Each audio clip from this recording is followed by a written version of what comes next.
Hi class, welcome to part 3 of this module, where you're going to be learning about psychosocial development in middle and late childhood.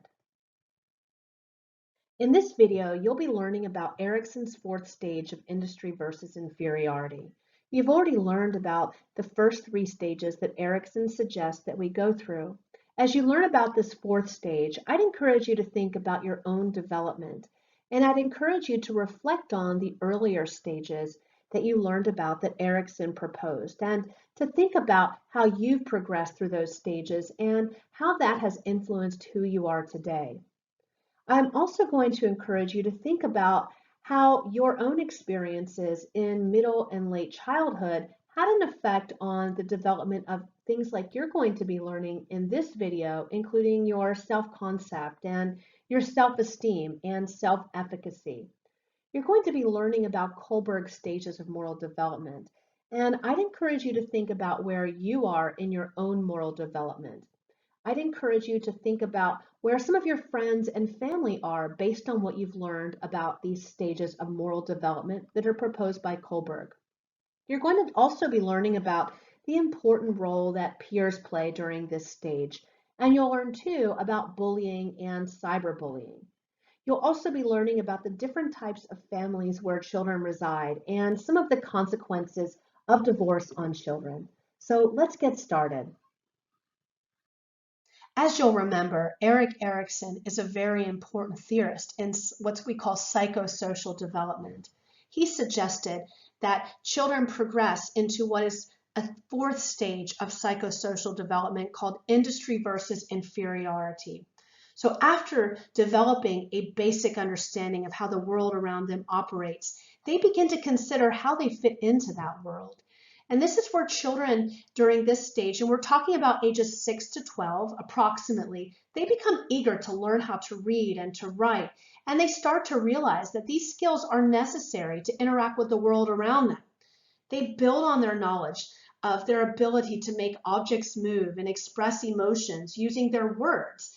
And they realize that they can do these things strategically to achieve certain outcomes or ends. So sometimes this is when lying will become more prevalent because they're realizing that they have this control over situations, that they can control the outcome of things. Also, children at this age enjoy seeing that their actions can have a positive impact on the lives of others. And this is why they like having, for example, their drawings and schoolwork displayed on the fridge. I know my children, they love having their artwork, their schoolwork displayed on the fridge. Whenever they bring those things home, whenever they bring any schoolwork home, we talk about their schoolwork. I like for them to have the chance to share with me what they've done in school, what they've learned.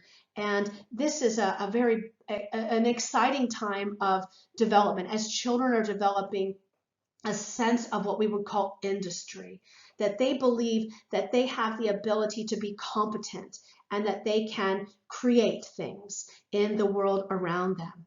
Sometimes that what can happen though is during this stage, children can develop a inferiority complex, for lack of a better phrase. And this may be where, if a child's receiving a lot of criticism about their work, or maybe if they don't get any feedback, they might develop a view of themselves as being unable to successfully work within the world. So it's very important that parents and teachers find as many opportunities as they can to focus on the positive aspects of a child's work. That does not mean you're not providing direction for improvement, but it's a very thoughtful, non-critical way of providing feedback so that the child maintains that healthy self-esteem.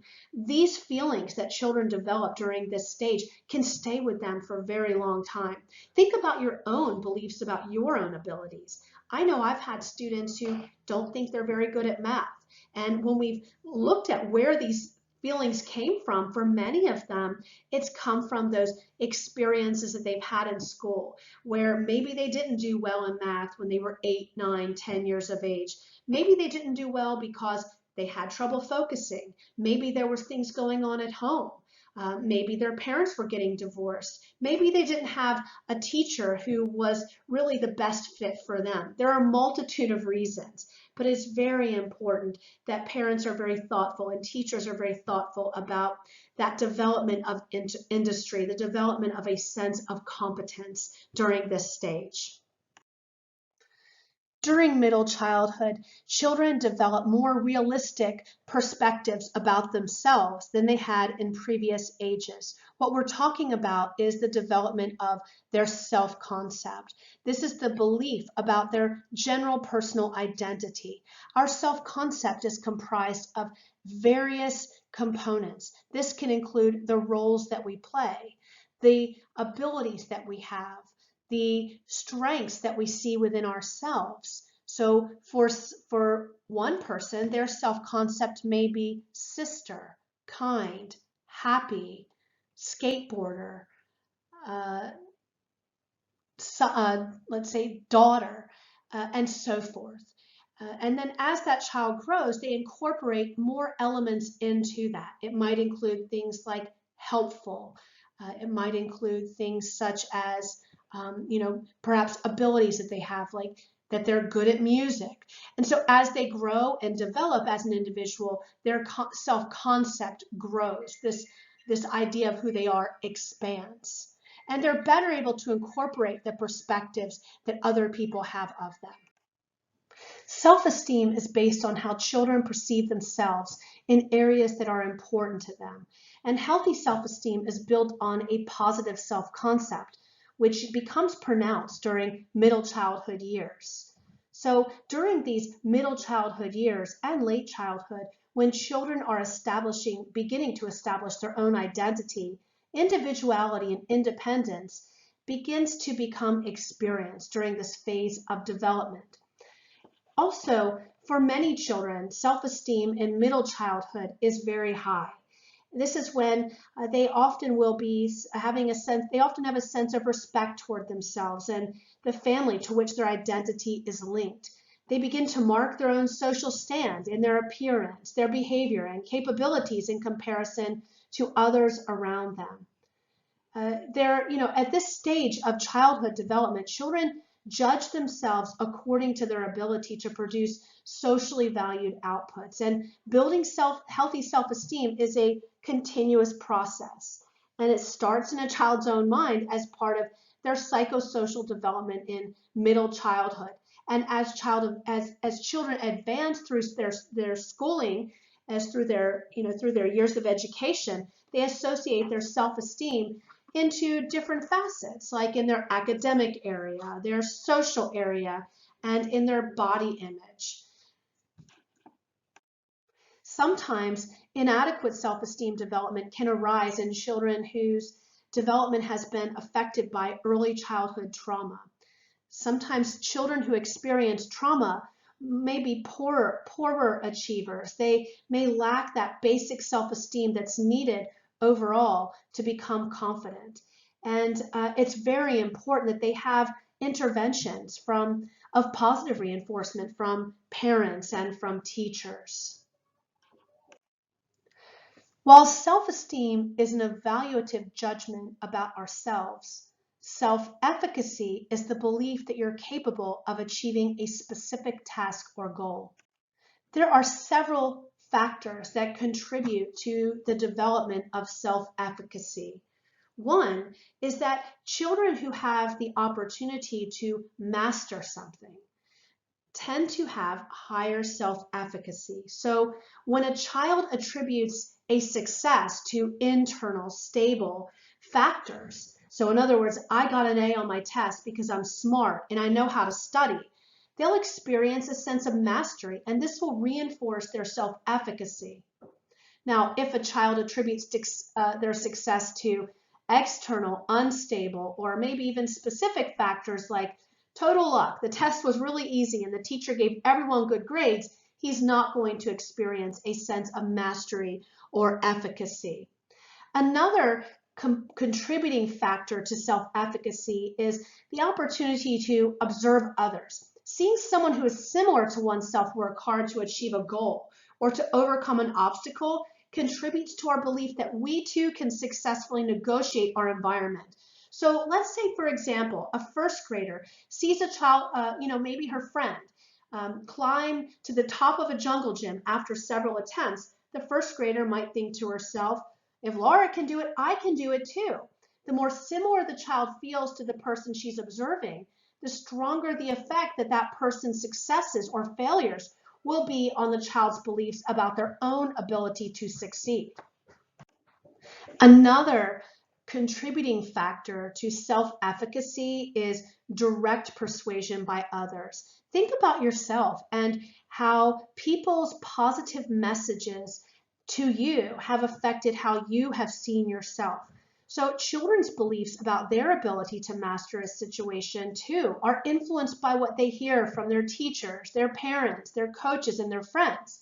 Children who receive strong messages that they have the skills and capabilities to handle a situation are more likely to put in greater effort and to persist in the face of setback. Now, if this feedback can't, it doesn't consist, or if it, let's say it consists of general empty pep talks like, you can do anything, or I believe in you, that's not really going to be very helpful. Instead, we need to focus specifically on the child's real strengths. Be specific. You are good at solving problems. You can think of a creative solution is much different than you can do anything. And then finally, I think another is mood. And so positive emotions and mood build on perceptions of self-efficacy, and negative emotions and mood weaken them. People who experience positive emotions can experience upward spirals so that their positive emotions enable them to see more solutions to the problems that they face. And this then strengthens their positivity.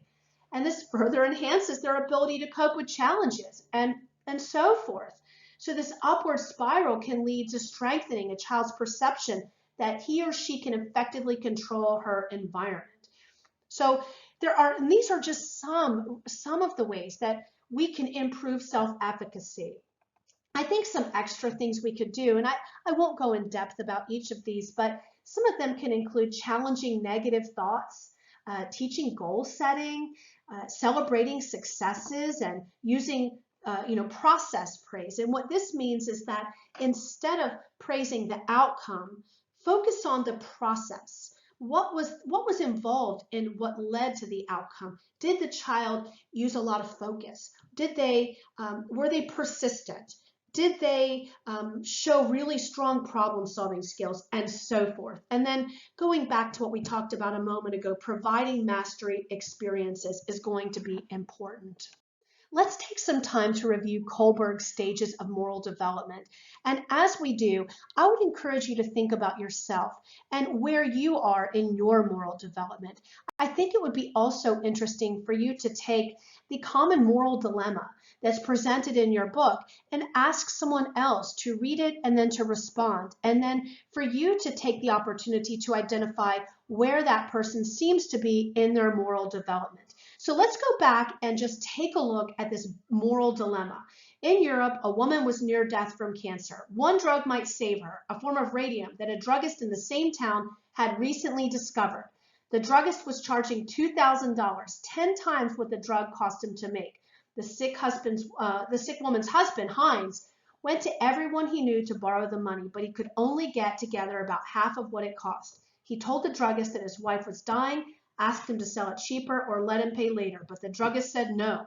The husband got desperate and broke into the man's store to steal the drug for his wife. So Heinz faces a moral dilemma, and no answer is correct. All courses of action have desirable and undesirable features. So Kohlberg, in analyzing children's, adolescents, and adults' responses, identified 3 levels of moral reasoning that he called pre-conventional, conventional, and post-conventional. Each level is divided into 2 stages. So we have the pre-conventional level of moral reasoning. And this is where moral reasoning is based on external forces. So for most children, many adolescents, and even some adults, moral reasoning is controlled almost exclusively by rewards and punishments. Individuals in this stage 1 of moral reasoning, they assume what we might think of as an obedience orientation, which means they have a belief that authority figures know what is right and wrong. So in stage one, people do what authorities say is right to avoid being punished. And at this stage, you might argue, if you were at this stage, that Hines shouldn't steal the drug because an authority figure, like a police officer, said he shouldn't do it. Someone might argue that Hines should steal the drug because he would get into trouble if he let his wife die. So you can think about where are you in this level? Are your children at this level? Think about your own response to this paradigm. In the second stage of the pre-conventional level, people adopt this approach where they look out for their own needs. And so people at this level are nice to others because they expect the favor to be returned. And someone at this stage might say stealing the drug is okay because Hines' wife might do something nice for Hines in return. Or they might say that Hines shouldn't steal the drug because it will create more problems for him. Now let's look at the conventional level. Adolescents and adults look at society norms for moral guidance. So in other words, people's reasoning is largely determined by others' expectations of them. In stage 3, which is the first part of conventional morality, adolescents and adults' moral reasoning is based on norms, interpersonal norms.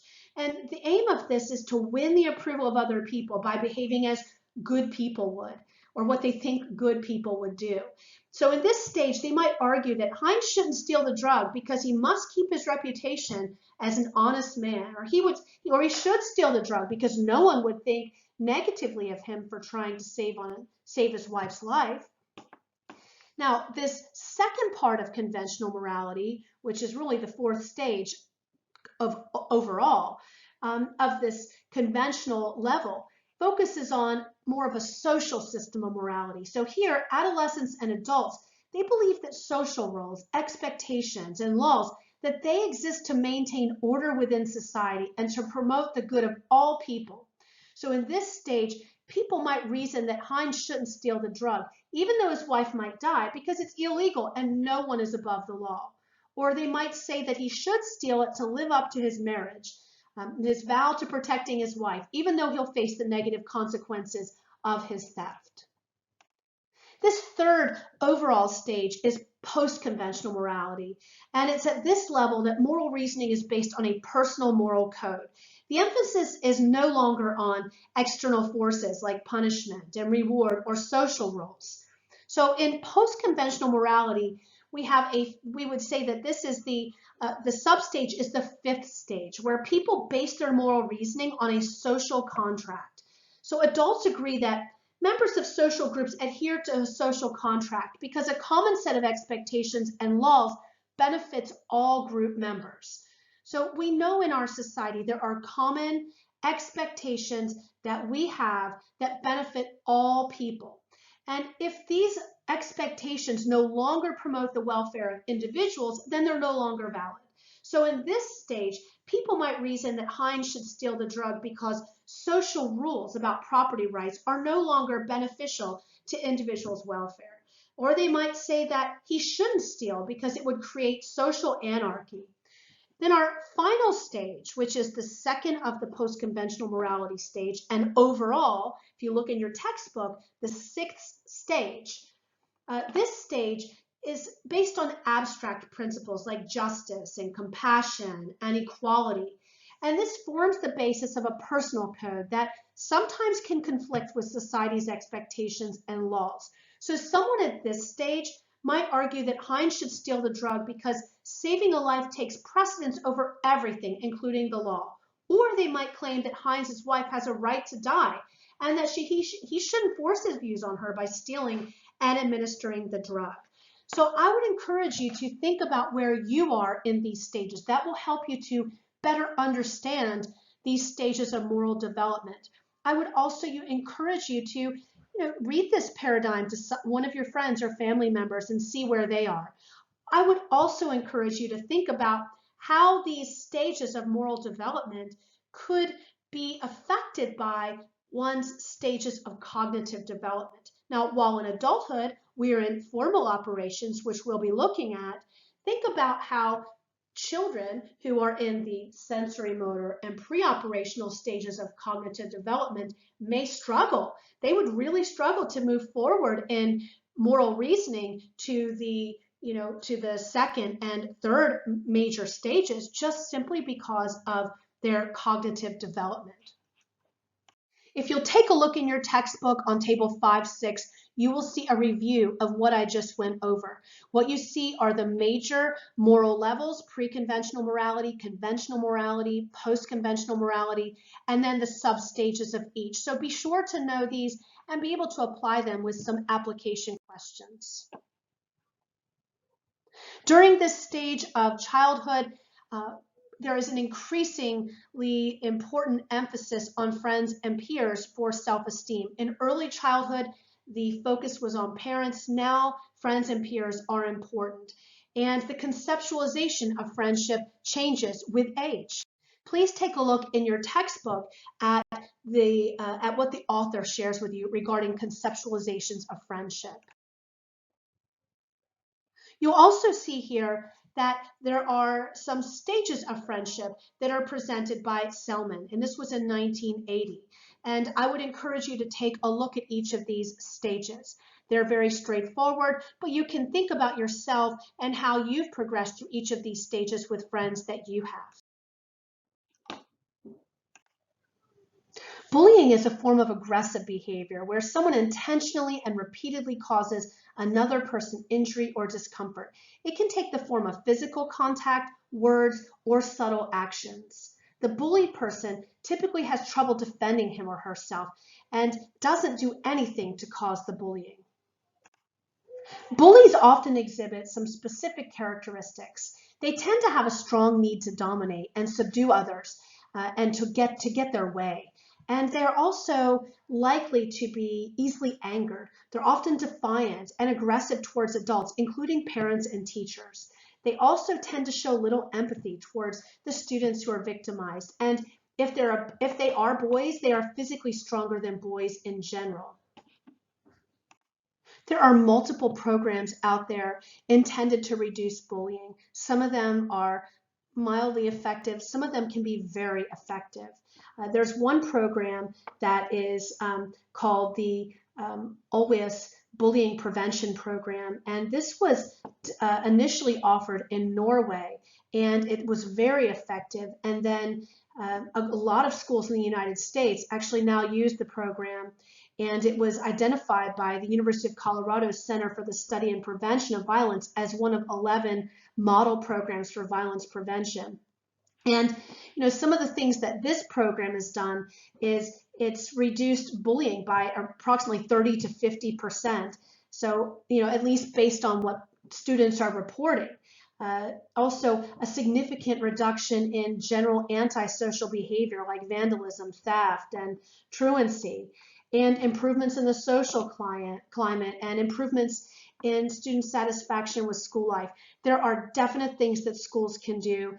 They need to be using research-based programs to reduce bullying. We know that bullying can have very significant short-term and long-term effects on the victim. I would encourage you to read the section in your book on bullying. There are certain features of children who are bullied, and there are, of course, certain features of children who are bullies.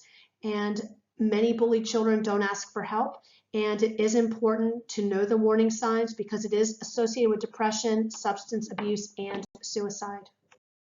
It's also important for us to think about lesbian and gay parents. Research shows little or no difference between children raised by same-sex or opposite-sex parents. And I think it's also important from this section to remember that beliefs about same-sex couples may influence legal policies that can have a tremendous effect on families. So please take time to read this section in your textbook and to think about these issues. So we've reviewed some major concepts presented in this chapter. Please be sure to have read the chapter. Please be sure to also have watched the videos for this chapter, and also make sure that you've responded to the questions on your student learning guide. As you do this, if you have any questions, please don't hesitate to let me know.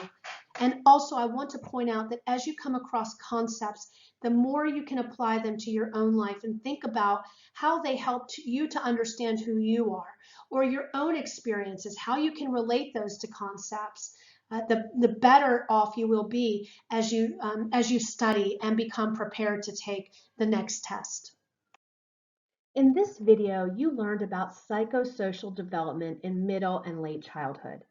You looked at Erikson's fourth stage of industry versus inferiority. You learned also about changes in self-concept and self-esteem and self-efficacy. You learned about Kohlberg's stages of moral development and the role that peers play during this stage. You also learned about bullying and the different types of families where children reside, and you learned about some of the consequences of divorce on children. If you have any questions after watching this video or reading your textbook or just after reflecting on what you've been learning, please don't hesitate to let me know. As always, I look forward to seeing each of you online and to your individual contributions to the class.